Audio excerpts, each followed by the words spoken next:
So dear friends, अब हम देखते हैं पुट ऑप्शन क्या है। Put option is a contract है इन विच द होल्डर और बायर, जिसमें कि बायर या होल्डर को हैज द राइट मिल जाता है to sell a specified quantity of a security, किसी सिक्योरिटी का, स्टॉक का, करेंसी का या कमोडिटी का एक स्पेसिफाइड क्वांटिटी बेचने का राइट मिल जाता है। ऑब्लिगेशन नहीं, आप बाध्य नहीं होंगे। अगर इस तरह का कॉन्ट्रैक्ट आप बाय कर लेते हैं पुट ऑप्शन, तो आप बाध्य नहीं होंगे कि आपको बेचना ही पड़ेगा। आपको अगर अपने मुताबिक रेट लगता है, फेवरेबल रेट लगता है, तो आप सेल कर सकते हैं, लेकिन आप बाध्य नहीं होंगे कि आपको बेचना ही पड़ेगा। ठीक है, तो एक स्पेशल टाइप के कॉन्ट्रैक्ट हैं जहां पे कि आपको एक राइट मिलता है, ऑब्लिगेशन नहीं। Specified quantity of a security eight a specified price, और वो प्राइस भी जिस रेट पे आप बेचेंगे यही मेंशन कॉन्ट्रैक्ट में हो जाएगा, जिसको हम स्ट्राइक प्राइस कहते हैं। स्ट्राइक प्राइस मतलब जिस प्राइस पे बेचने का कॉन्ट्रैक्ट आप कर रहे हैं with in a fixed period of time. एक फिक्स्ड पीरियड ऑफ टाइम में आपको वो बेचने का अधिकार है, उसके बाद नहीं, अंटिल इट्स एक्सपायरेशन। इसके एक्सपायरेशन डेट जो है कॉन्ट्रैक्ट की, उस एक्सपायरेशन डेट से पहले या उस डेट तक आप ये जो स्टॉक की स्पेसिफाइड क्वांटिटी है स्पेसिफाइड रेट पे बेचने का राइट रखते हैं, ऑब्लिगेशन नहीं। ठीक है, ये जो with in a fixed period of time का मतलब है कि ये एक अमेरिकन स्टाइल का कॉन्ट्रैक्ट है जहां पे कि एक्सपायरेशन डेट से पहले भी इसको एक्सरसाइज किया जा सकता है। लेकिन अगर आप यूरोपियन स्टाइल के कॉन्ट्रैक्ट देखें तो वहां पे फिक्स्ड डेट पे ही, मतलब एक्सपायरी डेट पे ही आपको बेचने का राइट है, उससे पहले नहीं। ठीक है, तो ये हो गए पुट ऑप्शन, जहां पे कि आपको एक राइट मिल जाता है कोई चीज बेचने का, एक दिए हुए रेट पे एक दी हुई क्वांटिटी किसी चीज की आप बेच सकते हैं। अगर आपको रेट डाउन मार्केट में चला जाता है तो आप यहां जो राइट ले लिए हैं बेचने का, आप उस रेट पे यहां बेच देंगे, भले ही मार्केट में कितना भी रेट डाउन चला जाए। तो ये हुआ पुट ऑप्शन। तो ये जनरली वो लोग करते हैं जो बियरिश होते हैं मार्केट को लेके, जिनको लग रहा है कि उनके पास जो स्टॉक है वो गिर सकता है, तो गिरने से पहले ही वो एहतियात के तौर पे पुट ऑप्शन बाय कर लेते हैं। जैसे हम देखें, इसको समझने की कोशिश करते हैं, बाइंग ए पुट, या जैसे हम लॉन्ग पुट भी कह सकते हैं, ये स्ट्रेटजी कहलाती है लॉन्ग पुट, मतलब पुट को बाय कर लेना। तो होगा क्या उसके केस में, प्रॉफिट लॉस कैसे होगा ये समझते हैं। मान लीजिए आपने कोई स्टॉक है जिसका रेट है, एक स्टॉक है XYZ जिसका मार्केट में रेट अभी चल रहा है 40 रुपया। 40 रुपया मार्केट में रेट चल रहा है, और आपको लेकिन डर है कि ये मार्केट में गिर ना जाए, ये आपको अंदाजा है कि ये मार्केट में गिरने वाला है। तो गिरने का उम्मीद, ये डर आपको जब हो तो आप पुट ऑप्शन बाय करके चलेंगे। होगा क्या, पुट ऑप्शन बाय करने के लिए आप जिससे भी पुट ऑप्शन बाय कर रहे हैं वो सामने वाला पार्टी आपसे एक प्रीमियम चार्ज करेगा। प्रीमियम जो है बना होता है time value plus intrinsic value से। तो मान लो वो प्रीमियम आपसे चार्ज कर रहा है, आज आप 40 रुपए पे ही जहां रेट चल रहा है उसी रेट पे बेचने का पुट ऑप्शन एक बाय करना चाहते हैं कि भाई गिर गया रेट मार्केट में तो मैं 40 पे इसको दे दूंगा, मार्केट में चाहे जितना गिर जाए रेट, मुझे उससे कोई टेंशन नहीं। तो सामने वाला पार्टी अगर इस तरह का टेंशन झेल रहा है कि आपसे हर हाल में चाहे मार्केट में जो रेट रहे उस स्टॉक का, आपसे वो 40 पे खरीदेगा, तो 40 पे खरीदने का जब आपसे ये कॉन्ट्रैक्ट कर ले रहा है तो इसको ये रहेगा कि कुछ प्रीमियम इस सारे लॉस को झेलने के लिए, अगर शेयर वाकई मार्केट में गिरता है तो उसे तो बहुत नुकसान हो जाएगा। 30 रुपये शेयर चला जाए लेकिन वो आपसे 40 ही खरीदेगा, 20 रुपये चले जाए तब भी आपसे 40 में ही खरीदेगा। तो इतना सब रिस्क झेलने के लिए वो एक प्रीमियम आपसे चार्ज करेगा। और वो प्रीमियम मान लो 2 रुपये शेयर आपसे चार्ज करता है, ₹2 पर शेयर। तो ये मान लो कॉन्ट्रैक्ट है आपका 100 शेयर का, 100 शेयर का कॉन्ट्रैक्ट है। तो प्रीमियम आप टोटल उसे कितना पे करेंगे, 200 रुपये प्रीमियम के रूप में आज उसे आपको पे करना पड़ेगा। और पुट ऑप्शन आप उससे एक राइट करा लेंगे। तो पुट ऑप्शन राइटर जो है वो आपसे चार्ज करेगा क्या, एक प्रीमियम चार्ज करेगा 2 रुपये पर शेयर के हिसाब से, टोटल 200 रुपये। अब मार्केट में मान लो शेयर जो है मूवमेंट करेगा, एक्सपायरी डेट है मंथ की, लास्ट डेट जो मान लो 30 तारीख है, तो क्या होगा कि एक्सपायरी से पहले पहले अगर आपको कभी भी रेट इसका डाउन मिलता है 40 से पहले, 40 से नीचे डाउन मिलता है, तो आप उसको 40 में बेच सकते हैं, मार्केट से 20 में, 25 में, 28, 30, 35 में उठा के 40 पे बेच सकते हैं और इस तरह से मुनाफा कमा सकते हैं। लेकिन मान लो एक्सपायरी डेट तक आपने उसको एक्सरसाइज नहीं किया, तो होगा क्या, एक्सपायरी डेट पे हम देखते हैं क्या सीन रहेगा अगर आपने उसको एक्सरसाइज नहीं किया, एक्सपायरी डेट तक इंतजार करते रहे। एक्सपायरी डेट पे अगर उसका रेट जो है स्टॉक प्राइस जो है अगर 40 से नीचे रहता है, तब तो आपको कुछ मुनाफा बन सकता है। और अगर 40 से ऊपर जाता है शेयर प्राइस जो है, ये इधर शेयर प्राइस देख रहे हैं हम, स्टॉक प्राइस बढ़ रहा है इधर की तरफ और इधर की तरफ स्टॉक प्राइस गिर रहा है, और इधर प्रॉफिट बढ़ रहा है आपका और नीचे की तरफ लॉस बढ़ रहा है आपका, प्रॉफिट लॉस इधर हम दिखा रहे हैं।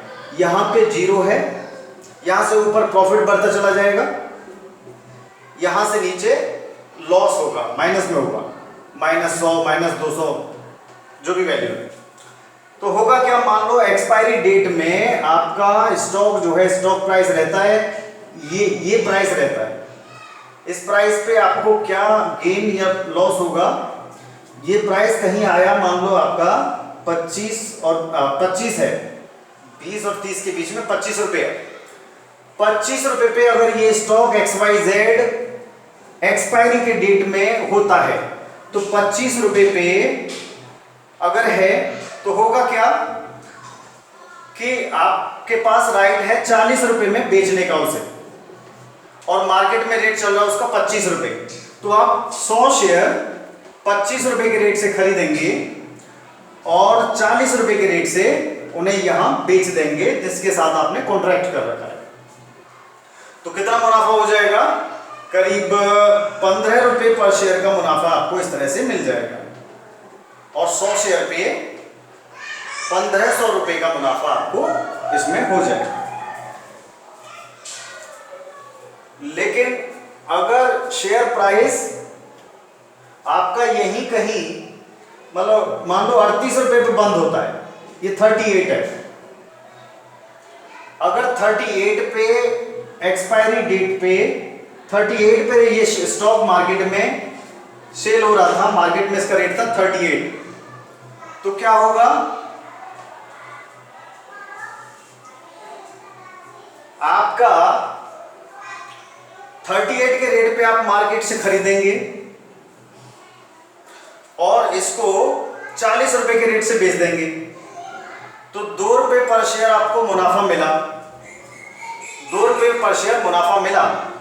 लेकिन 2 रुपए पर शेयर के हिसाब से जो 200 रुपए मिले आपको, ये आपका मुनाफा है ही नहीं। क्यों? क्योंकि 200 रुपए तो आप उसे प्रीमियम के रूप में दे चुके हैं, तो 200 रुपए जो इधर से मिलेंगे वो प्रीमियम के रूप में आप ऑलरेडी पे कर चुके हैं, तो आपका ज्यादा से ज्यादा प्रीमियम ही आपको वापस मिलेगा, कोई मुनाफा आपको इससे नहीं हो पाएगा।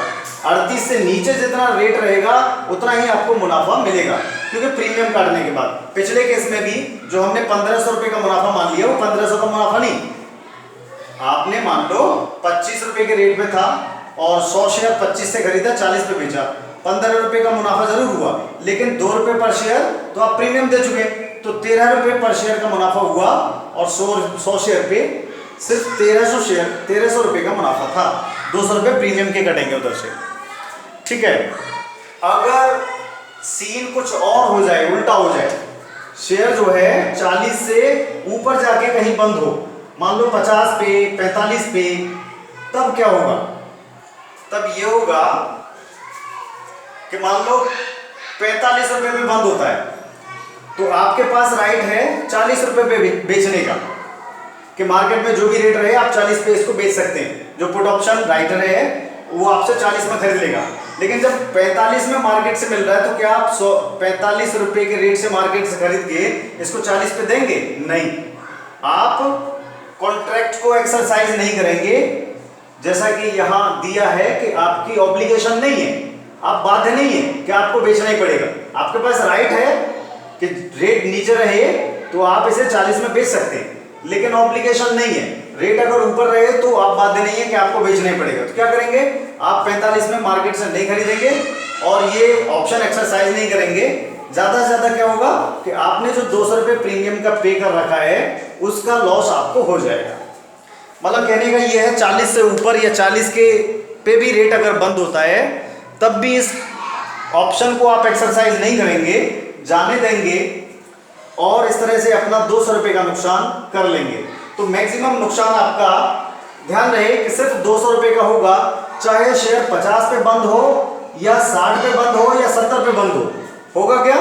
70 रुपये पे अगर रेट चल रहा है तब भी आप उससे 70 से मार्केट में खरीद के उसे 40 पे बेचने के लिए बिल्कुल नहीं इस तरह का कोई काम करेंगे। तो 70 पे ना खरीद के आप क्या करेंगे? ज्यादा से ज्यादा अपना प्रीमियम जो दे दिया है 2 रुपये पर शेयर, 100 शेयर पे 200 रुपये, उसे जाने देंगे। तो कहने का मतलब यह है कि पुट ऑप्शन आपको एक राइट दे देता है कि अगर शेयर गिरता है तो आप 40 पे बेच के अपना टेंशन खत्म कर सकते हैं। आपको कोई टेंशन नहीं कितना भी गिर जाए कोई शेयर, आप उनको 40 पे इधर सामने वाली पार्टी को दे सकते हैं। लेकिन अगर बढ़ता है तो बढ़ने के केस में आपको कोई भी नुकसान नहीं होगा, सिर्फ और सिर्फ प्रीमियम का नुकसान होगा, कोई एडिशनल इसके अलावा नुकसान नहीं होगा। ठीक है, तो शेयर आप अगर रखते हैं तो आप पुट ऑप्शन लेके अपना लॉस जो है उसको कवर कर सकते हैं। फॉल के केस में, गिरावट के केस में आपको लॉस नहीं होने देगा पुट ऑप्शन। और अगर आप स्पेकुलेटर हैं तो स्पेकुलेटर भी बगैर शेयर के ये पुट ऑप्शन बाय कर सकता है और अनलिमिटेड गेन पा सकता है, क्योंकि शेयर कितना भी गिर सकता है। और अनलिमिटेड क्या, ज्यादा से ज्यादा जीरो तो होगा नहीं, जीरो तो होगा नहीं, और जीरो से पहले ही आपको जितना भी मुनाफा हो सकता है वो मुनाफा हो जाएगा। 25 पे आ जाए, 20 पे आ जाए, 10 पे आ जाए। तो 10 पे अगर आता है कितना मुनाफा होगा? 10 पे आता है तो 100 शेयर आप 10 के रेट से खरीदेंगे और 40 के रेट से बेचेंगे। तो 30 रुपये पर शेयर माइनस 2 रुपये प्रीमियम, 28 रुपये पर शेयर का मुनाफा और 2800 रुपये का फायदा आपको हो सकता है। तो जितना गिरेगा शेयर उतना मुनाफा आपको मिलेगा। हालांकि आज के दौर में मार्केट में ये थ्योरी तो आपने पढ़ लिया, समझ लिया, ये थ्योरेटिकली इस तरह का कोई एक्सरसाइज नहीं करता है कि मार्केट से सस्ता खरीद के उसको 40 पे बेचे।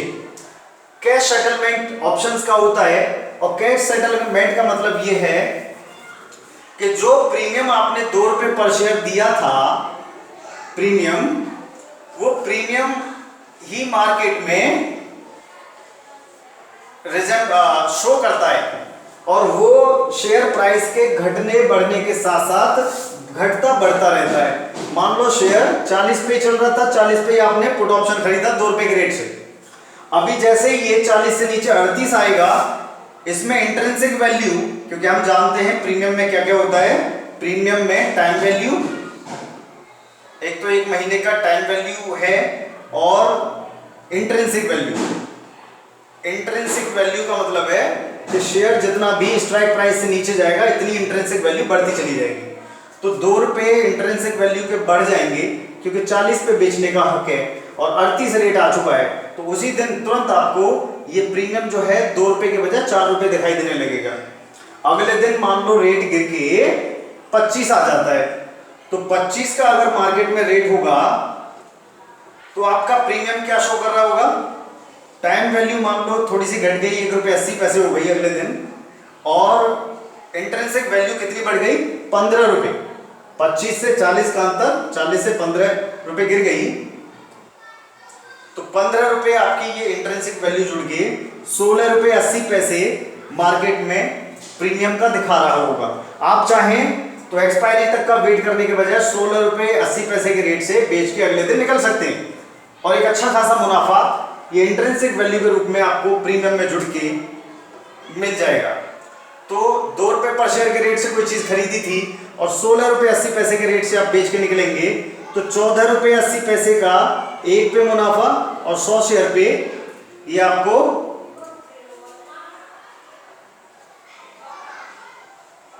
1480 रुपये का मुनाफा दिखाई देगा। तो ऐसे करके कैश सेटलमेंट जनरली लोग ऑप्शंस का करके, मतलब जो प्रीमियम चल रहा होता है, प्रीमियम के घटने बढ़ने पे ही वो मुनाफा प्रीमियम को इस रेट पे बेच के पुट ऑप्शन को निकल जाएगा, और प्रीमियम में जो अंतर आया वो अंतर उसका मुनाफा होगा। 14 रुपये 80 पैसे पर शेयर के हिसाब से, और 100 शेयर का कॉन्ट्रैक्ट है तो 1480 रुपये उसे मिल जाएंगे। Thank you.